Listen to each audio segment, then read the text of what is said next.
this now.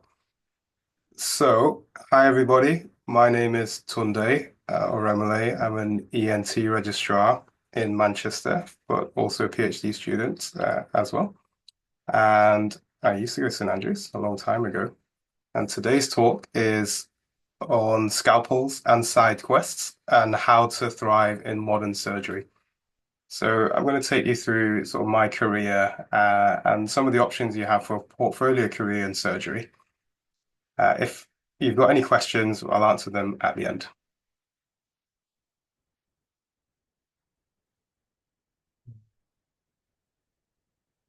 We're having the obligatory technological issues.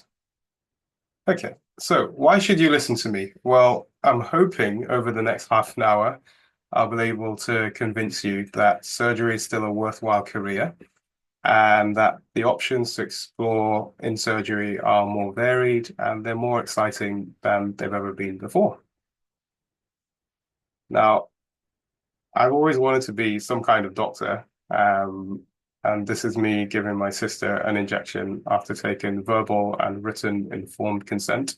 She couldn't write at the time, so she fingerprinted a piece of paper. But yes, I got a good sample and sent that off to the lab. Um, but after that, I ended up, at St Andrews, sitting exactly where you were now in around 2006. And you may not have heard about me because of the passage of time, but it was kind of a big deal, big on DJs. I was in bands, I played a lot of sport. I'm joking, by the way, I'm very humble. I but really had a great time on the social side, and I'd encourage you guys all to do the same. Um, on the left-hand side of your screen, that's a picture of me on the day I finished my final OSCEs. And I don't know if you have the same tradition going forwards, but we used to sort of wait for you at the end of your exam, and then some of your friends would splash you with buckets of water in the old Buttes quadrangle. I know you've all moved to the new building now, but that place was kind of magical. After that, I went to Manchester, and there you can see me on my graduation day. The two guys I'm standing next to are Professor Simon Guild and Professor Jim Aitken. Those were actual legends in the Butte Medical School, really warm people, great mentors, great teachers, and I'm sure the tradition has carried on till today. Uh, I've done all my surgical training in Manchester. So this is a picture on the day I got my ST3 number. That's your highest surgical training number. I ran up and down the lawn for hours, just really excited, not realizing that all my hard work was going to be rewarded with even more hard work over the next 9 years now to become a consultant.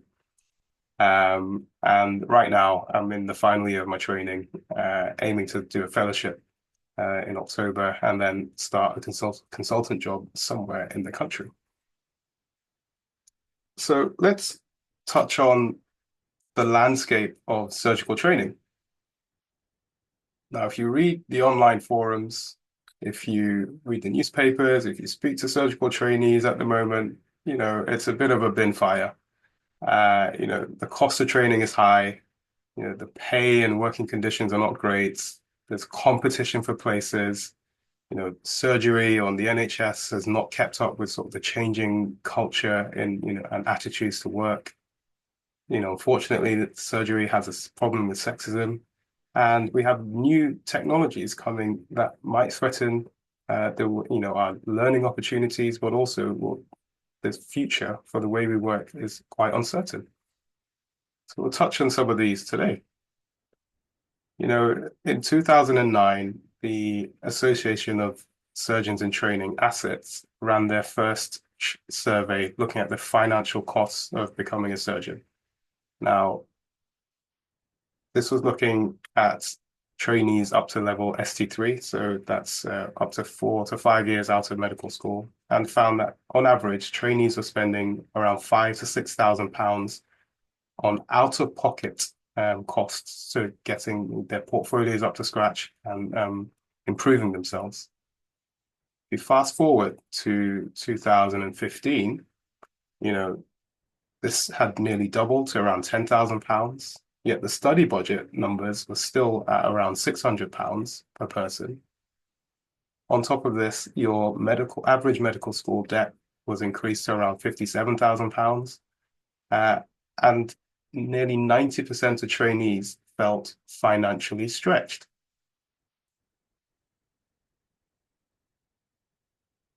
In 2017, they did another study and they looked at, what's the cost of becoming a surgical consultant? And over the lifetime of your training, you can expect to spend around £19,000 on out-of-pocket costs.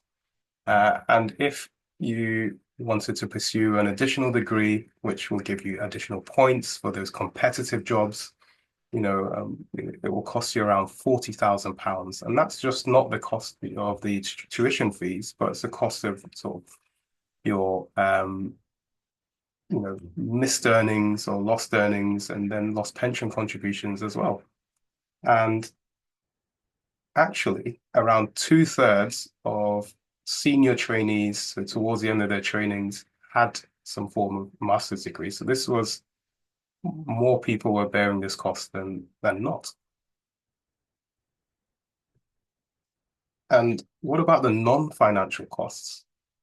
You know, there have been two landmark papers in surgery. More recently, one was by Asset last year, looking at the non-financial costs of surgical training, and the other by O'Callaghan again, looking at the non-monetary costs of surgical training. And they surveyed around 460 surgical trainees. And two-thirds of them reported that surgical training has a negative impact on their physical health. And nearly 85% said it has a negative impact on their mental health. Um, a quarter of trainees required non-pharmacological treatment for their mental or physical health. About 1 in 10 trainees were taking medications due to physical or mental health issues. And nearly a fifth to a quarter of trainees were taking sick leave for both mental and physical health issues.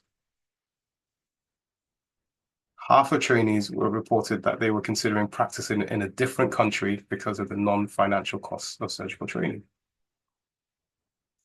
You know, many people had experienced problems with their relationships. 1 in 3 people had moved house more than 5 times.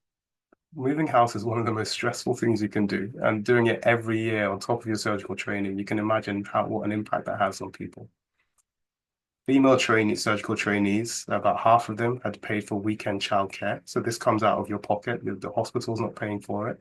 And female trainees are more likely to have spent this money than male trainees, twice as more likely.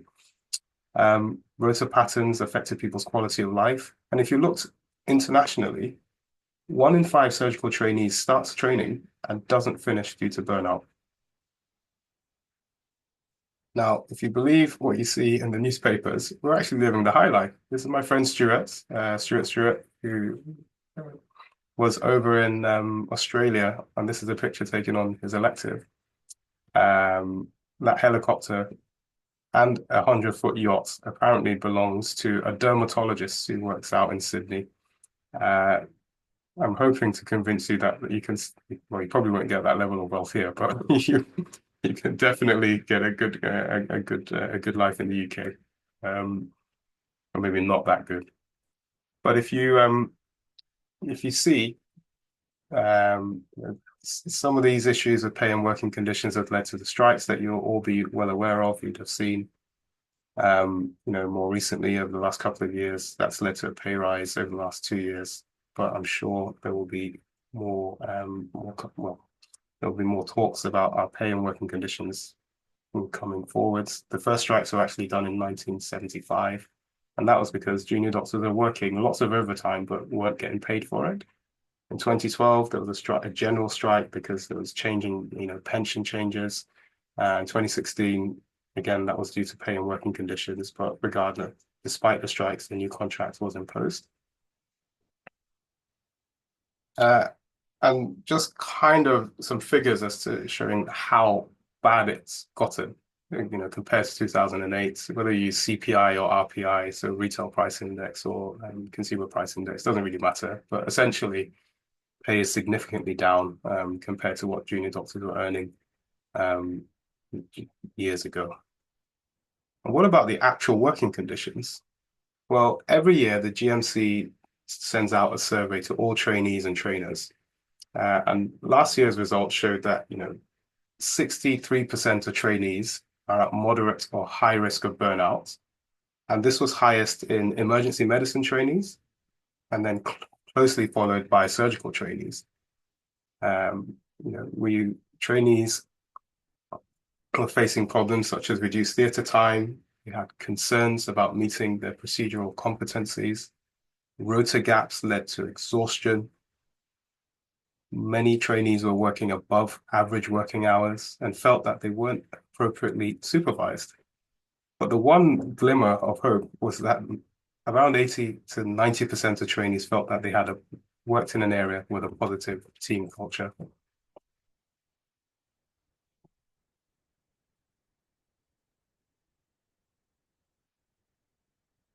So what about competition? Well, surgery is competitive by its nature, and you're all going to be competing with each other for the same jobs. But the landscape is changing. The job you guys will be most interested in is the core surgical training jobs, and you can see that the numbers are steadily increasing.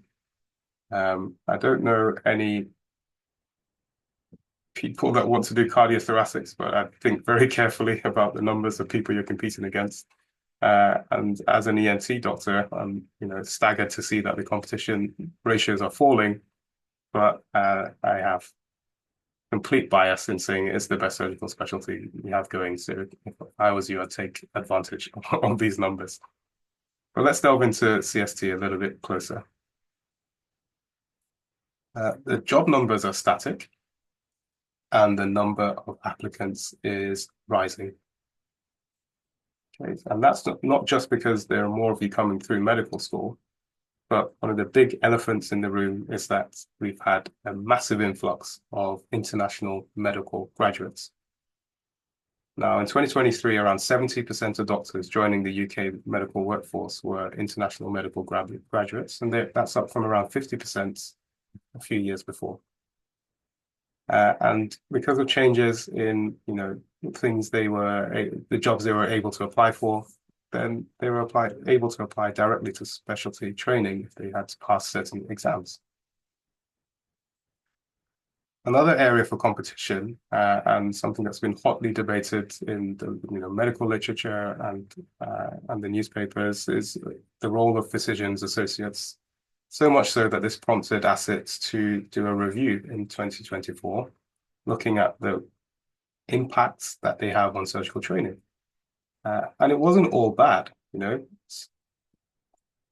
PAs, and help teams have continuity of care. They enable trainees to take time out if used properly to go and explore their surgical opportunities. They reduce the administrative burden that you get by doing the ward jobs. But there were also concerns and challenges raised, most chiefly and most importantly, competition for training opportunities. Because their roles are not defined, there was the risk of what we call scope creep, where they were just doing things and no one's really sure what they should be doing or shouldn't be doing. Sometimes you hear horror stories of them going into theatre while the junior doctors on the ward doing ward jobs, which just shouldn't be happening. And then in other cases where, because the role isn't defined again, the burden of supervising these PAs was sometimes falling on higher surgical trainees when it should have been on the consultants. So ASIT was very clear that they need a defined and clear role, that PA should be there to support trainees and the department, and they shouldn't impact trainees getting their training opportunities, and that we need robust supervision until regulation is in place. And this is unfortunately one of the realities of modern day surgery, is that sexism still exists, and the data speaks for itself. There was a landmark paper a few years ago in the Royal College of Surgeons Bulletin, which really laid bare the painful truth that some of our female colleagues have faced during their training, but also as consultants. And I was very privileged to be on the committee for the Women in ENT Society last year through my role on the Association of Otolaryngologists in Training. And some of the stories I heard were just unbelievable, if I'm honest. Surgery is still a boys' club in certain areas. 91% of female surgeons reported experiencing sexism. 1 in 3 has faced sexual assault in the last 5 years. Yeah, I mean, about 42% didn't feel able to report it. The male to female consultant ratio is 8 to 1. And 70% of women say that their clinical ability has been doubted because of their gender. And 61% of female trainees said they felt discouraged from pursuing surgery. Now, that's just awful. And I'm glad that there's a lot of light being shone on this issue, and people are working towards addressing these, not just at a college level, but at GMC level and hospital and institutional levels as well. So what about new technologies? How's that going to impact us? Well, potentially using AI for diagnostics or triage and robotics for surgery means that the easy stuff gets picked up. That's what this AI, this new technology is for. But it means that the harder stuff is what's left behind, and it's harder to learn. So you then might find that you're getting reduced hands-on operating experience because you need a more experienced surgeon to perform these procedures. That means you might have a risk of de-skilling or being over-reliant on these technologies. One of the things you'll find when you graduate is that different hospital trusts and different regions have different access to funding and resources. So you might find that one hospital has a robot where you train and then another doesn't.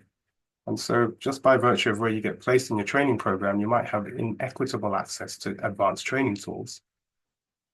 This means that our skill requirements will change as surgeons. And because more of these robotics or technologies are doing things, might have a reduction in your mentorship and your human feedback that you get when you're performing surgery. So it's all in all, it's going to have an uncertain impact on training going forwards. So I've told you all these terrible things about surgery. Should we all just leave? Move to America, move to Australia, CCT and flee are seen if you follow all these online forums. Everyone's leaving. But I put it to you that actually leaving might cost you more and it might not solve your problems. If you go on the same forums or equivalent forums for junior doctors in these other countries, the issues they're facing are exactly the same. Okay, expensive cost of training. They've also been on strike in New South Wales and Sydney just this last week. They're fighting battles with physicians' assistants. People are calling the NHS doctors going across refugees. So we are their version of international medical graduates. In America, they're talking about striking female residents facing sexism as well. So really, I put it to you that there is an option to stay here and think about a portfolio career. And that's something that I've done. And I'm going to talk to you about some of my side quests and then maybe discuss a few other side quests that might be an option for you if it takes your fancy. So just around COVID, I saw a child in the A&E who had a misdiagnosis of an ear condition called a cholesteatoma. It's where skin cells grow in the middle ear. And they had been previously referred by their GP via a written letter, which is a normal way of doing things. And I just thought, if we had a picture or some sort of video of his eardrum when the referral came through, he could have been triaged better and we would potentially not have missed this diagnosis. So that led me down a rabbit hole. And 4 years later, I'm just coming towards the end of my PhD, which is looking at developing and evaluating an AI-enabled pediatric telehealth service. It's involved mixed methods research. It's involved collaboration across ENT, audiology, health. We'll start working with one of the UK's fastest growing health tech startups, IT teams, information governance, and so many other people. And it's been really rewarding and enlightening work. And the aim really is to improve access and accuracy to good ear and hearing care for children, not just in the Greater Manchester area, but across the UK. I've had opportunities as a digital health fellow. So I did the Topol Digital Health Fellowship a couple of years ago.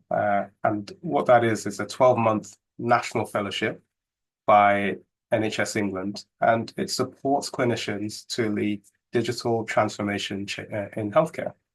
So projects in AI, robotics, telehealth, genomics, wearable technologies, all those sorts of things, you know, helping you think beyond the scalpel, apply your surgical mindset, and to help shape the future of healthcare. As the saying goes, if you're not at the table, you're on the menu. So I'd rather be directing how these new technologies should be used rather than being dictated to as to what should be doing. Another option or avenue is entrepreneurship. It seems like everybody has a side hustle nowadays. One of my first ones started a few years ago with something called MediGuru. It's basically an online interview and exam prep for doctors by doctors. More recently, myself and a few colleagues have set up something called Erin, which is a new nasal allergy service. We've won a bunch of awards and just been recently accepted onto the NHS Clinical Entrepreneur Program. And this program is actually open to medical students and anyone who has an idea that's going to benefit NHS patients. So it's something I'd ask you all to consider. I've been also very fortunate through all this other work to have been asked to help consult with pharma companies, medtech companies, the biotech, and even venture capital firms looking to invest into healthcare firms. And as you get higher up in your role, you actually do have a lot of experience and knowledge that will be helpful to people, not just in your role as a doctor or surgeon and patient relationship. But you have to look out for these things. As the saying goes, the real voyage of discovery consists not in seeking new landscapes, but in having new eyes. So what are something that's quite popular is content creation, people on TikTok, Instagram, whatever. Obviously, whatever you're putting out, if it's patient facing, it should be accurate, okay? Um, uh, and it should be something that adds value. But there are lots of other things you can consider: sports medicine, health policy, travel medicine. All of these things have been around, but you have to keep your eye open and look for it. So what are my top tips for developing a portfolio career? Number one, start early. Whatever it is you're thinking about doing, just do it. Okay. Even if you're just half interested in it, find out a little bit more, see if you like it, dip your toe in, and just give it a go. The pathway to becoming a surgeon is very rigid. It's quite straightforward. You tick certain boxes in your portfolio, you turn up to work, you do a certain number of operations, you'll get there. But a lot of the things that are side quests, there's no real pathway. There's no one's going to tell you this is the right way or the wrong way to do it. You just need to sort of get involved and get going. So if it's medical writing, for example, write something for, I don't know, the student BMJ or a newspaper, just your own blog, anything. But just get going. Don't wait. Don't wait around. Number two, finish things. If you say you want to get involved with something, the most common route is for you to find someone already doing that thing, see if you can help out or get involved in a society or something. If you're going to do something, do it. Okay, people don't like people that don't finish things. If you do finish, you get a reputation as a finisher. They'll come back to you for more. They'll think about you next time they need something doing, and then that way you build experience faster, and then you can develop and flourish. Number three is network. Your network determines your net worth. I think it's really important that you take the opportunities to, meet as many people as you can outside of your bubble in medicine. You've got your surgical society that you're all in today. When you graduate, there's ASSETS, which is Association of Surgeons in Training. There'll be other subspecialty societies. If you're interested in, ENT, cardiothoracics, they'll have their own events. And top tip, often, if you present as a medical student or an FY1, you generally win the prize. And it's because people are just so impressed with your eloquence and the fact that you're interested in society and you're new blood. So just go for it. Okay. What's the worst that can happen? I'd also, encourage you to network at non-medical events. So if you've got an interest in anything, right? I'm sure if I read all your UCAS personal statements, you're a cross between Mother Teresa and Albert Einstein. Like we're all amazing people, and that's why we deserve to be, get into med school. Probably all played piano to grade 25. Just whatever your hobbies or interests were, if you're not doing them now, I'd urge you, I'd think about them and start them again. You've already put in 5,000 of the 10,000 hours to get really good, and it'll be something that sets you apart. And you probably did it because you enjoyed it, so keep going. If you're interested in aerospace medicine, join the Aerospace or NASA Society at St Andrews. If you're interested in business, join the Entrepreneurial Society. You're in university, you're in the position, really privileged position actually, where you're meeting lots of people from different backgrounds, different thought processes, different experiences. And so I actually didn't realize this until I went back to do a PhD. What a great time uni is for you to meet other people outside of your discipline. And what you'll find is when you graduate that the best teams have people with different skill sets. And so this is your opportunity to have a really wide phone book of people that you can consult in different areas. I encourage you to do that. Next, stay curious. Okay, you're more than just a scalpel. The typical career path as a surgeon was you climb up the ladder, get to consultant, and then you're like, right, I'm here. Great, I'm going to be a subspecialist in whatever it is I'm doing. But then I'm also going to become a teacher, so surgical education, or you would move more down the management route, clinical director, leader, blah, blah, blah. But with the changing attitudes to work, there's changing work cultures, there are opportunities for you to do so many other things. And so stay curious, pursue any opportunities that come your way, because your career is going to be really long. And my philosophy, personal philosophy, and why it's taken me so long to finish is because actually I want to develop all those facets of what I think my career is going to look like as I go along. I don't want to finish one thing and then become an expert at the next thing. That's my personal view. And it means that I've always stayed engaged in what I'm doing. And I've never felt like I'm close to burnout, if that makes sense. Finally, don't compare your path to anyone else. That way lies misery. Okay. Yes, I can't emphasize this enough. We all start from different points, and we're all not necessarily going to end up at the same endpoint either.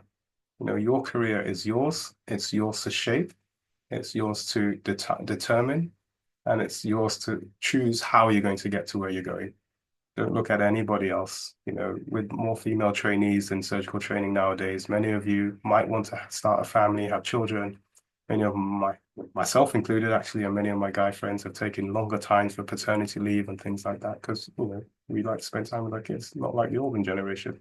Don't tell them I said that. But it's so, things have changed. And so just being very clear on what you want for yourself and what you want for your career and not looking at anybody else will mean that you're more likely to be happy with the decisions you make and feel more likely to be a success in your career. So that's it from me. Just a short half an hour talk. I don't like to talk too long. There's never been more chaos in healthcare, but I think there's never been more of an opportunity for you to shape it. So I think for all of you, go on, stay curious, try and break things safely. Ask questions and carve your own path. And yeah, if you'd like to connect, my details are on the screen. Thank you very much.